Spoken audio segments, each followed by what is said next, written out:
안녕하세요, 쌤입니다. 오늘은 한때 전 세계적으로 이 인터넷 공간을 뜨겁게 다뤘었던 주제인 빨대의 구멍 개수는 몇 개인가에 대해서 이야기를 해보고자 합니다.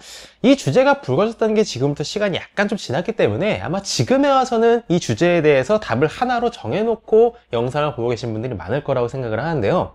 여러분께서는 어떻게 생각하시나요? 그리고 그 이유는 무엇입니까? 수학적으로 한 개입니다. 그 이유는 수학적으로는, 보다 정확히는 위상수학적으로는 이 빨대의 형태가 하나의 패곡선, 즉 원, 그리고 구간으로 이루어진 구조라고 정의할 수 있기 때문인데요. 그러니까 하나의 원을 일정 구간만큼 잡아 늘린 형태라는 것이죠. 이때 이른바 구멍이라고 부르는 것의 수학적인 정의는 1차원 패곡선, 즉 끝과 끝이 맞닿아 있는 곡선으로 둘러싸인 2차원 대상이라고 할 수 있습니다. 즉 구멍의 개수란 이러한 패곡선으로 둘러싸인 공간의 수인데, 빨대의 형태 같은 경우에는 최초의 원을 제외한 이 구간에 해당하는 부분에서는 그러한 구조가 나타나지가 않죠. 그렇기 때문에 한계라고 보는 겁니다. 그래서 흔히 위상수학에서는 이 빨대의 모양을 도넛이랑 같은 형태로 분류합니다. 이 도넛을 잘 주물주물해서 길게 늘려주면은 빨대랑 같은 모양이 되니까요. 그리고 마찬가지로 같은 정의에 의해서 이 도넛의 구멍 개수는 1개라고 보는 것이고요. 그런데 사실 이건 어디까지나 위상수학적인 관점일 뿐이지 이 문제에 대한 유일한 답은 아닙니다. 사실 저는 이 빨대 구멍 개수가 1개가 아니라고 보는 여러 가지 주장들도 상당히 존중하는 편이에요. 왜냐하면 이제 그러한 주장들의 근거들도 결코 틀렸다라고 볼 수는 없거든요. 무슨 말이냐? 다음 챕터에서 얘기해 보도록 하죠. 우선 다들 예상하시겠지만 구멍 개수가 1개라고 하는 주장 다음으로 많은 주장은 2개라고 보는 관점입니다. 이런 이야기들을 하죠. 빨대의 위도 아래도 뚫려 있으니까 2개 아니냐. 비유적으로 어떤 건물에 앞뒤로 문이 하나씩 있을 때 우리는 이 건물의 출입구를 2개라고 하지 1개라고 부르진 않는다. 이제 뭐 그런 얘기도 하죠. 만약 빨대 구멍 개수가 1개라고 한다면 사람의 입과 항문도 같은 구멍으로 볼 것이냐. 이제 이런 얘기들을 쭉 분석해보면 결국 구멍 개수가 2개라고 하는 입장에서 이 구멍이라는 것의 정의는요, 국어사전적인 정의와 매우 밀접한 연관이 있다는 것을 알 수 있습니다. 국어사전에서 구멍이란 단어를 검색하면 다음과 같이 나오거든요. 뚫어지거나 파낸 자리, 즉 구멍의 개수란 이러한 자리의 개수를 말하는 것이죠. 이런 관점에서는 아까 봤었던 도넛 모양 역시도 구멍이 2개라고 할 수 있습니다. 왜냐? 도넛을 놨을 때 윗자리에서도 구멍이, 아랫자리에서도 구멍이 각각 보이기 때문이죠. 그리고 무엇보다 이 국어사전적인 정의는 우리가 일상생활에서 쓰는 구멍이란 단어의 용법과도 매우 호환이 되는 정의입니다. 예를 들어서 우리가 벽에 못질을 내서 파인 자국을 위상수학적인 정의로서는 구멍이라고 부르지 않습니다. 하지만 우리는 일상적으로 그렇게 생긴 못자국을 벽에 구멍이 났다라는 표현을 쓰잖아요. 마찬가지로 우리가 흔히 쥐구멍이라고 부르는 것도 만약 뒤가 막혀 있다면 위상수학적으로는 그걸 구멍이라고 보지 않습니다. 하지만 우리 일상적으로는 뒤가 막혀 있든 아니든 이 쥐구멍을 구멍으로 보잖아요. 왜냐? 뚫어지거나 파낸 자리이기 때문이죠. 심지어는 구멍 개수가 0개라는, 즉 빨대에는 애초에 구멍이 없다라고 보는 관점도 있습니다. 이런 식으로 얘기하죠. 빨대란 본래 직사각형 같은 것을 돌돌돌 말아서 생긴 형태일 뿐이다. 우리가 빨대에 구멍이 있다고 하려면 빨대의 옆면에다가 구멍을 뚫든지 해야 한다. 마찬가지 논리로 이렇게 멀쩡하게 생긴 파이프관을 보고서 우리는 구멍이 났다라고 얘기하지 않는다. 즉, 이 멀쩡한 파이프관에 구멍이 났다라고 하지 않듯이 빨대도 그 자체로서는 구멍이 있다라고 할 수가 없다라는 거죠. 사실 이 역시도 그럴듯하죠.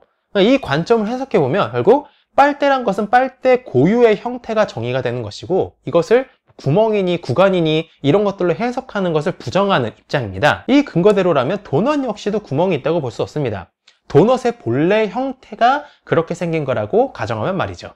마찬가지로 어떤 건물에 출입구가 아무리 많이 있다고 하더라도 우리는 그걸 구멍으로 세지 않습니다. 이 건물의 본래 형태가 그렇게 생긴 거라면 말이죠. 우리가 창문을 깨든 드릴로 벽에 구멍을 뚫든 이 본래 형태의 변형을 줘야 비로소 구멍이 생겼다라고 볼 수 있는 겁니다.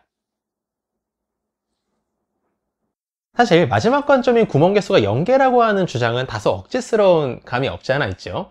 하지만 두 개라고 하는 입장 정도는 오히려 한 개라고 하는 위상수학적인 관점보다도 우리 상식에 보다 더 부합한다라는 느낌이 들기도 합니다. 그래서 이런 의문이 드실 수도 있을 거예요. 대체 왜 수학에서는 이런 국어사전적인 정의와 호환되지 않는 별도의 정의를 둔 것일까? 애초에 이 둘이 의미하는 바가 같았다면 혼란스러울 일도 없을 텐데, 그 첫 번째 이유를 꼽자면요, 뭐니 해도 국어사전적인 정의는 수학적인 정의가 반드시 지녀야 할 명확성을 지니지 않기 때문입니다.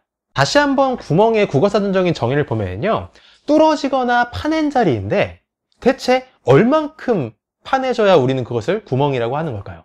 뭐 5cm? 10cm? 우리가 만약 벽에다가 아주 자그마한 흠집을 냈다면 그건 역시도 구멍이라고 봐야 되는 걸까요? 찰흙을 손가락으로 아주 살짝 누른 그 자리는요, 별거 아닌 것처럼 느껴질 수도 있겠지만 수학에서는 아주 중요한 문제입니다.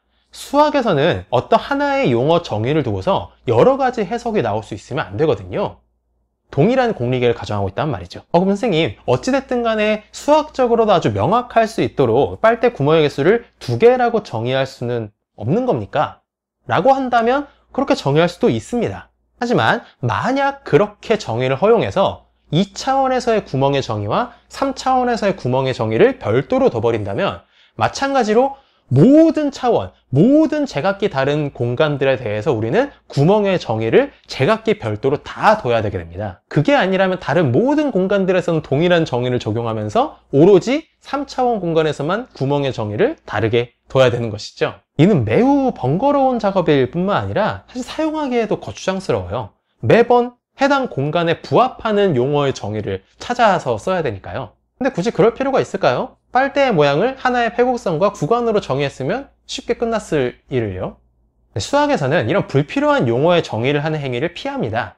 체계의 혼란만 가져올 뿐이니까요. 뭐 사실 일상에서도 그렇잖아요. 여러분들 혹시 융차라는 단어 아십니까? 반신이라는 단어는요, 둘 다 신조어인데 반신은 반말 신청의 줄임말입니다. 융차는 구독자 유무에 따라서 만약 자신보다 구독자 수가 많으면 이러한 반신을 받아주고, 그리고 구독자 수가 자기보다 적으면 반신을 거부하는 그러한 유튜버의 행위를 일컫는 용어예요. 아마 처음 들으시는 분들은 이러한 생각이 들 겁니다. 참 별의별 단어를 다 만든다. 그겁니다. 굳이. 마찬가지 이유로 구멍이 0개라고 하는 관점도 수학적으로는 받아들이기 힘듭니다. 뭐 빨대 고유의 형태에 대한 정의, 어떤 건물 고유의 형태에 대한 정의, 뭐 이런 식으로 존재할 수 있는 모든 형태들에 대해서 제각기 다 정의를 둔다는 것은 이거는 번거로움을 넘어서 사실 불가능하니까요. 자, 혹시라도 여러분들께서 제가 이 영상을 찍는 의도를 오해하셔서 제가 무슨 빨대 구멍의 개수는 1개입니다 라고 답을 하는 것처럼 받아들이시면 안 돼요. 그건 어디까지나 위상수학에서의 보편적인 정의의 근거에서 도출된 결론일 뿐 절대적인 정답 같은 게 아니거든요. 국어사전적인 정의에 따르면 구멍 개수는 2개로 볼 수도 있는 거고요, 또 다른 정의를 갖고 오면 얼마든지 다른 개수로 볼 수도 있는 겁니다. 많은 분들께서 이 수학이 마치 하나의 답을 정하는 그런 학문인 것처럼 오해하시곤 하는데 절대로 그렇지 않습니다. 하물며 여러분들께서 익히 잘 알고 계시는 피타고라스의 정리 같은 것도 유클리드 기하학에서는 참이지만 비유클리드 기하학에서는 일반적으로 거짓이에요. 수학에서 중요한 것은요, 답 그 자체가 아니라 답을 답이라 말할 수 있는 근거의 명확함, 그리고 논리의 치밀함입니다. 내가 어떤 공리계를 구성했고 용어의 정의를 어떻게 했느냐에 따라서 동일한 질문에도 수학에서는 여러 가지의 답이 나올 수가 있습니다. 그러니까 그런 분들 덜어 보이죠. 빨대 구멍 개수가 몇 개냐 라는 질문에 대해서 2개라고 대답한 사람을 보고 에이, 쟤 수학 모르네, 위상수학에서는 뭐 어쩌고저쩌고, 이런 행위는요 전혀 수학적이지 못한 행위입니다. 2개라고 대답한 그 사람은 구멍의 정의를 다른 관점으로 받아들이고 있는 걸 수도 있으니까요. 그렇기 때문에 진정으로 수학적인 사고를 하는 사람이라면 나와 다른 의견에 대해서 항상 존중하고 인정하는 자세를 가져야 됩니다. 수학은 답을 강요하는 학문이 아니니까요. 반박할 수 없는 논리와 근거로 답을 설득하는 학문이죠. 답 그 자체의 의미를 두는 것은 뭐 수학 시험, 준비하는 수험생의 자세로서는 적합할 수 있어요. 하지만 수학이라는 학문을 대하는 자세로서는 매우 부적절한 태도죠. 모쪼록 제 메시지가 여러분에게 잘 전달되었으면 하는 바람입니다.